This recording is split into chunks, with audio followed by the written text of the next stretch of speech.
So, hello, Sarah. Hello How are there. you doing? I'm doing great. How are you doing?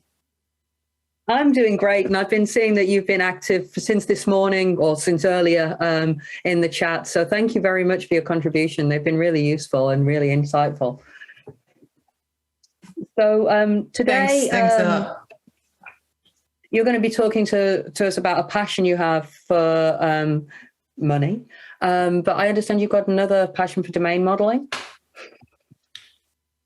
Absolutely, I do. Definitely more domain modeling than money. Depends on what you understand by money, but yes, a lot. Well, here to explain that money is more complicated than you may think, here is Sarah Dayan with Falsehoods, Programmers Believe About Money.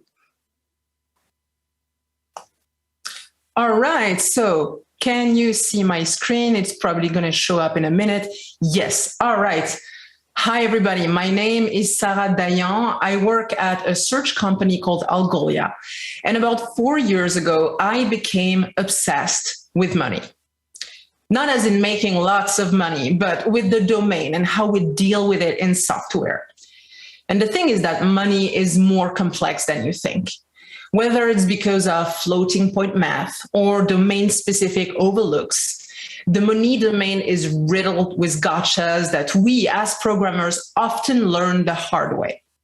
And one of the biggest misconceptions coming out of that is that you should never represent money using JavaScript.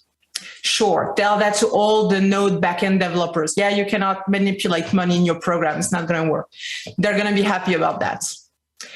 And so 4 years ago, I created Dinero.js, a library to safely handle money in JavaScript applications. And in July of this year, I released V2 in alpha after 2 years of work and research. And this taught me a ton, not only about money, but also about JavaScript and domain modeling and approaching complex problems. So today I propose that we take a step back from pure Node.js and we will just go over common falsehoods that programmers believe about money and see how to solve them to safely represent money in a JavaScript program. So falsehood number one is that you can safely store money as a fractional value, perhaps the most common one. So right now, you might be representing money with the number type in your site or application, maybe something like this. And you might also be calculating using arithmetic operators and ending up with results like this. And that is because JavaScript uses doubles to represent fractional values. Decimal numbers are converted to binary and then stored in memory. So basically what it means is that you get 64 bits to store numbers, including 52 for the fractional value. So fractional values in a decimal system, what you need to understand is that it does not always convert to finite binary values. And when they exceed the allocated amount, so that red part here on the screen, they get truncated. And that is why you end up with those funny calculations in JS. This is the result of going back and forth between decimal and binary and losing precision in the process because of limited space. And contrary to other languages like Java or Ruby or C#, which do support arbitrary precision decimals, JavaScript offers no alternatives for fractional values. It's either you use numbers, and so you get fractional values and integers, or you use BigInt for arbitrary precision integers. But the thing is that using doubles to store money is a really, really bad idea, because as you calculate more values, you get those imperceptible precision errors and they lead to larger gap, inevitably ending up causing rounding issues. A much safer option is to use integer values and represent money in their minor currency units. So here, for example, you can see that instead of passing $69.99 US dollars, I'm passing 6,999 cents. And when you're using JavaScript numbers with integer values in their safe range, and we're going to talk about that a little bit later in the presentation, you are guaranteed safe calculations. So no need to go straight to big int or to a string-based solution. Numbers work really well when you use them wisely. And the bonus is that they offer amazing performance. Thinking in minor currency units is actually just a mindset shift. But when you do it, you're moving towards a much better domain modeling approach. We are used to thinking of money in major currency units. But remember, this is only a representation. This is just the price tag. It only matters for display purposes. When you go beyond that and you start actually modeling the concept of money, like you would do for a user or a blog post or any entity in your app, you start realizing that this small piece of information that you thought could be represented with a language primitive is actually a lot more complex. Falsehood number 2, all currencies are decimal and all of them are split into 100 subunits. So brace yourself, this is going to be a big one. I'm French, which means that I pay in euros. And like most of the Western world, I am exposed to a lot of Hollywood productions where characters pay in US dollars. And the impact it has on me and on many people like me is that when it comes to money, I'm used to a simple equation. There are $100 cents in a US dollar, or 100 euro cent in a euro. And this is actually the case for the vast majority of the currently circulating fiat currencies. And as a programmer, that's really a godsend. It's like, okay, you take the value, you divide it by 100, and you're done, clean and easy. You go from minor to major in a jiffy. However, this is far from being a universal truth. In several Middle Eastern and North African countries, one major currency unit is divided not into 100, but in 1,000 subunits. And that is the case of at least Bahrain, Iraq, Jordania, Kuwait, Libya, Tunisia, and Oman. So technically speaking, this means that you cannot just hard code the value 100 as the universal factor to divide by. You need to account for the diversity of decimal relationships that exist between a currency and its minor units. So in Dinero.js, this concept is expressed with a base and an exponent. So the US dollar is a decimal currency.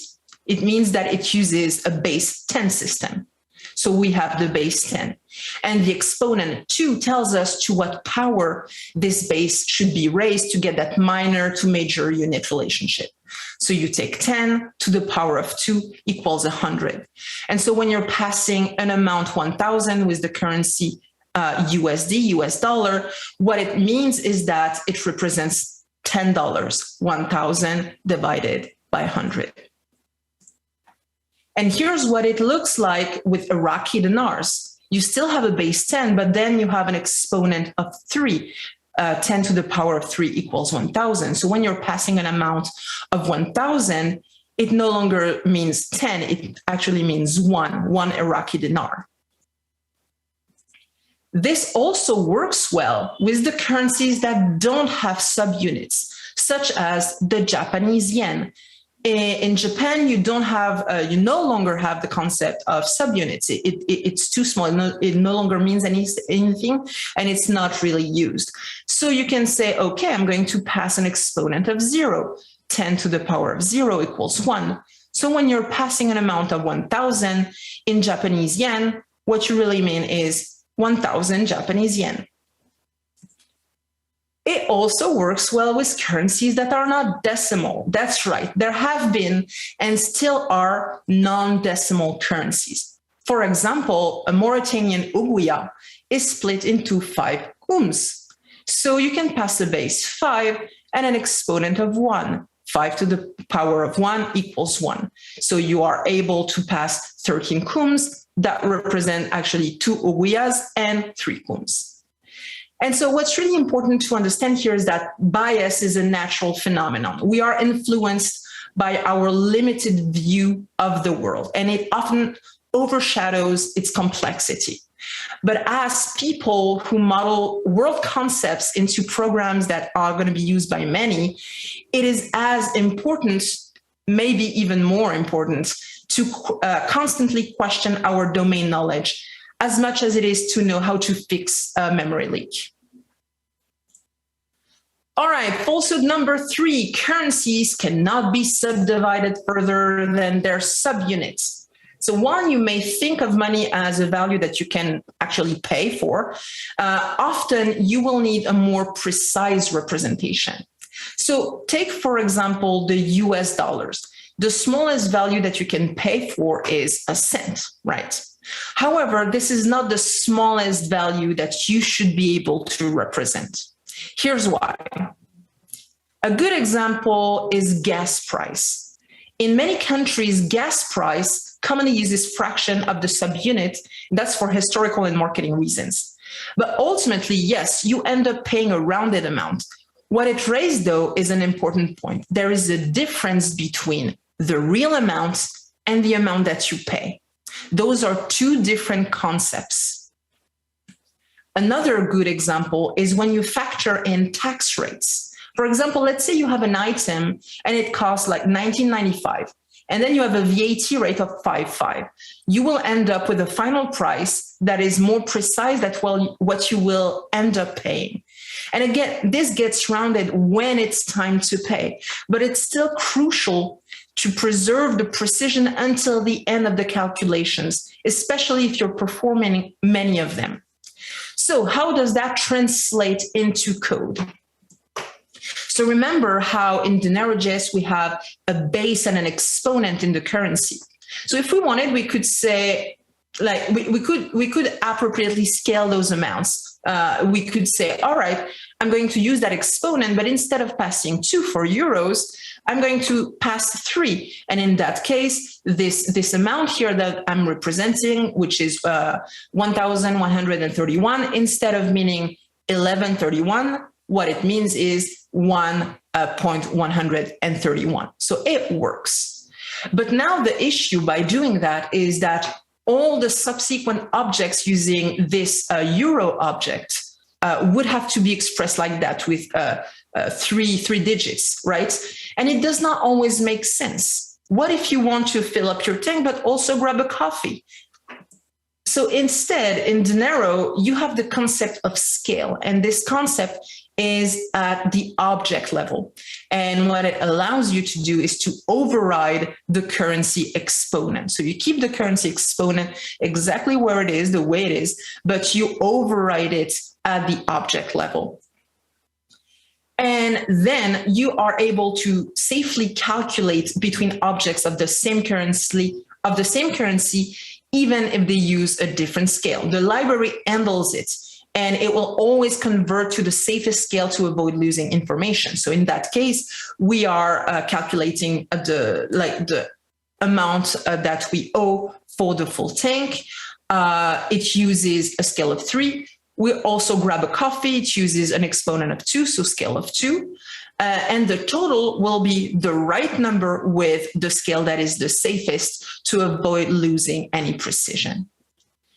And so here again, what we are doing is translating real world usage to programs. Yeah, sure, we could use, for example, 2 different euro objects, currency objects, one with 3, one with 2, and, it would be simpler.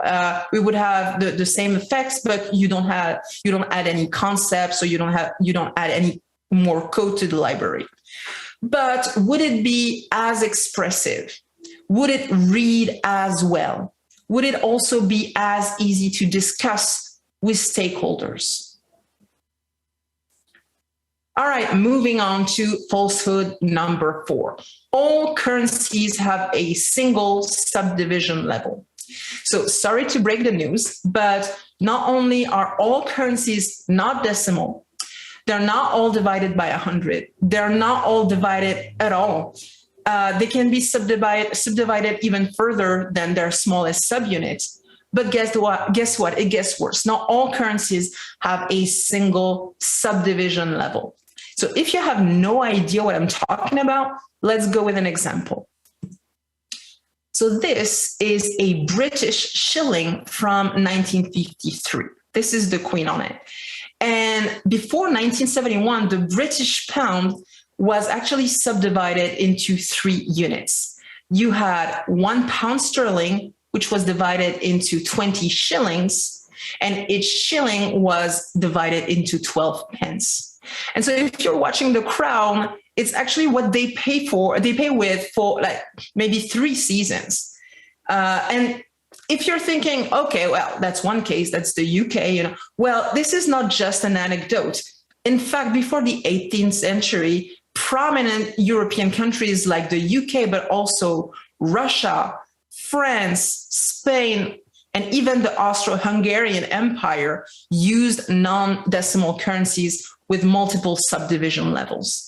So imagine if you're building something like a site or an app for coin collectors. There is no way around this system. But this is not just this niche little use case. What if you're building a game and you need to invent a currency for it? That's right. Like the use case of money is not just about circulating fiat currencies or cryptos. It's also about the things that you're going to invent, or the movies like Harry Potter has a fantasy currency. So if you ever played Zelda, this should actually ring a bell. In Zelda, a red rupee is equal to a number of blue rupees, themselves equal to a number of green rupees. And those are not like 3 different currencies. They're one currency, and they're subdivided into subunits. And that contributes to the richness of the game. Like that's important information. So needless to say that if you are using plain JavaScript numbers to represent money in such an application, you're already off to a bad start. In fact, if you're not at all modeling the concept of currency bases, this is going to be a tough use case to handle. So in Dinero.js, having the concept of bases at the core of the initial design allowed me to introduce a change, which is currently an open pull request. You can actually check it out, making non-decimal currencies first-class citizens. It is already possible to do it, but now with this pull request, with this new change, you will be able to express multiple bases. So for the pre-decimal Great Britain pound sterling, you'd be able to say, I have multiple bases, 20 and 12, 20 shilling, 12 pence, an exponent of 1. And so if you're creating a Dinero object with the value 267 pence, which is basically £1, 2 shillings, and 3 pence, when you are formatting it into units, you will get a tuple giving you 1 for pound, 2 for shillings, and 3 for pence. And so this works by no longer considering the fractional representation that we're so used to as a universal model. When you're thinking of money, it's always like, oh yeah, it's 10.5 for $10.50. But that is really, again, a visual representation. That's what you're used to, but it's not universal. Not everything is decimal. Most currencies are, but not everything is decimal. And so by making a clear separation between monetary management and monetary representation, you actually eliminate a whole class of problems and you enrich the domain model. Also, number 5, splitting money is as simple as dividing it. So as you can guess by now, we tend to underestimate how money works in a system because it is such an integral part of our daily lives that we tend to simplify its concepts and, really just think about it in, oh yeah, that's how it roughly works. And so we apply that simplified flawed logic to it. So for example, how would you stagger the following purchase in 2 payments? You want to buy that Xbox and you want to pay it in 2 payments. How do you do that? Maybe something like this. You basically divide it in two. But the problem is that when you divide it in two, you get two amounts that you cannot pay for that. Like, this is too precise, this is accurate, but when it's time to pay, what do you do with that? So a straightforward solution might be to round to the nearest amount you can charge automatically. But now both halves would round up to 185, and you don't want to be charged a cent extra. So here, what is important to understand is that basic operations like percentages or divisions cannot cut it without adding or losing cents. So instead of relying on simplified concepts, what you need is an abstraction and a proper algorithm that accurately models the nature of money. So Dinero.js provides a function called allocate, and allocate lets you split a monetary amount, then it's going to distribute the remainder as evenly as possible. So when you want to stagger this purchase and do 50-50, you will get two objects in the end, and one is going to be one US dollar cent extra than the other. And that's actually how you would do it in real life. And so that money allocation concept, like many concepts in monetary management libraries like Dinero.js, comes from Martin Fowler's money class design. If you ever done any Java, that should ring a bell. And so when you're learning about approaches like domain-driven design, the money value object is usually the example you will find in every book and every blog post. And that's because, again, despite its apparent simplicity, it is riddled with domain rules and mechanisms that go far beyond what you can express with elementary arithmetic. Falsehood number 6, you will never need to represent very large amounts. So in most cases, using the JavaScript number type is more than enough. But there are times when you might hit the limitations of the biggest and smallest values that you can safely represent. So a typical use case is when you need to represent colossal amounts of money. This number here on screen represent the world debt. The world debt just reached in September 296 trillion US dollars. This is what it looks like in plain numbers. In JavaScript, the biggest number that you can accurately represent is around 9 quadrillions. So as you can see, it's still bigger. So we should be good, right?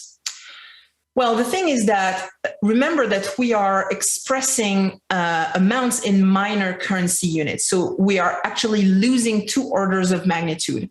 And what it means is that we can only represent around 90 trillion. So this number, the world debt, is not something that you would be able to accurately represent with the number type. Another example, which might hit home for some people here, is when you need to represent cryptos, which typically have high exponents. So for example, the Ether can be subdivided down to 18 fraction digits, meaning that you cannot even represent one Ether with the number type. If you go with that subunit version, it is not possible. So in such cases, you would need to rely on safer alternatives, such as the begin primitive. So how do you do that? So in Dinero, it's possible by delegating calculations to a calculator object.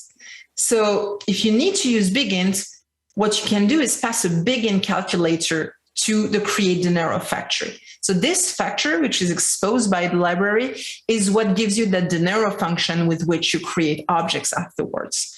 And here, what you can do is just pass it a calculator object with all the, just respect the interface, and you're going to be able to create a Dinero function, a Dinero begin function that accepts begins. Similarly, if you're using a third party like Big.js, for example, you can pass a Big.js calculator. And in return, again, you get a function that creates Dinero objects that accept begins or Big.js. So as you can see, it works for any type as long as you can pass a calculator. So the approach here was really to keep the library generic. And TypeScript actually made that a lot easier. But here, basically by using concepts like aggregation or delegation, we further fulfill domain needs and we're freeing ourselves from the constraints of primitives.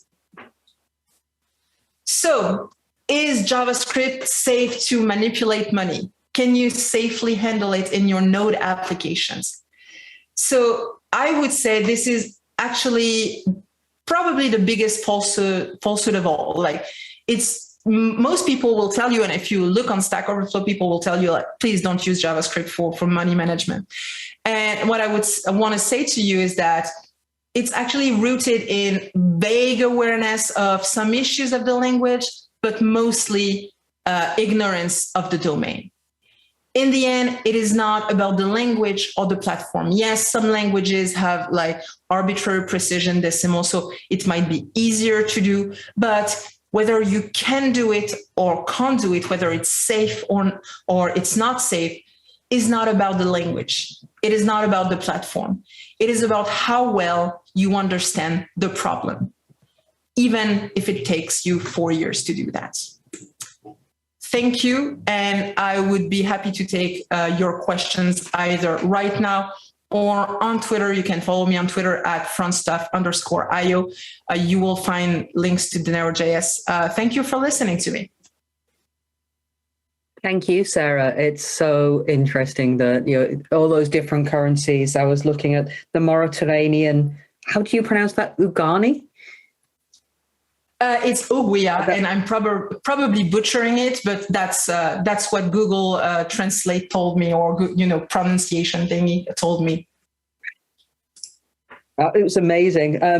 Anyway, we've got a message from Evan who said he's literally about to implement this currency management system at work. So he's so glad he's at your talk. He's like the luckiest developer in the world that he got to hear that today. So thank you from him. And he should enter for the AirPods if he's that lucky. Got a few questions for you. So how different is Dinero.js from solutions like Currencies.js and Accounting.js? Yeah, so Currencies.js and Accounting.js are fabulous libraries. They existed before Dinero. I would say there are many differences, but the biggest difference is that Dinero.js, especially V2, was built to work both on the front end and the back end. Because when you're building an application, it's not like handling money is not only on the back end or the front end. You will have logic on the back end, and then you will have formatting on the front end. You may even have some logic on the front end. So usually you will want to use the same library because you don't want to have any, discrepancies between the back end and the front end.